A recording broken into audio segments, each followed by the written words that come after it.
It's rare these days to be able to walk into the theater knowing almost nothing about the movie I'm about to see, and then walk out feeling breathless and highly impressed. But that's exactly the experience I had with Strange Darling, and it's the experience I recommend you have as well.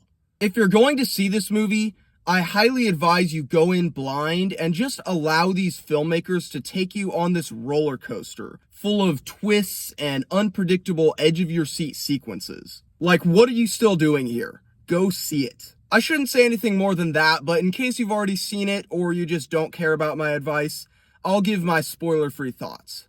This is really a small film. It has a relatively small cast, a simple story, and utilizes very few locations. Yet it feels so much bigger and more complex because of how it's presented and how it constantly keeps you guessing. The main way it does this is by playing with chronology. It starts off with a title card that says Strange Darling, a thriller in 6 chapters.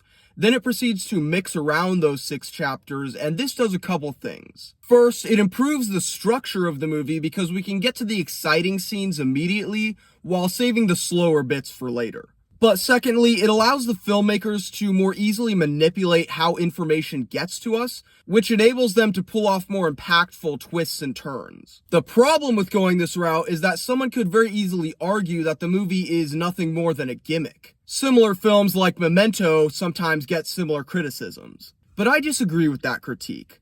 I think this would still be a stylish and effective thriller even if it was told in chronological order. However, while I disagree that the film is simply a gimmick, there is one potential criticism that I think hits a little bit closer to home. And that is that the movie could be seen as a little pointless. By the end, it isn't a particularly deep movie, and that's slightly unfortunate, because I think if it had more to say, it could have been even better. But I don't think every movie has to be deep, and this one is just such an awesome experience that I don't really mind if it just ends there.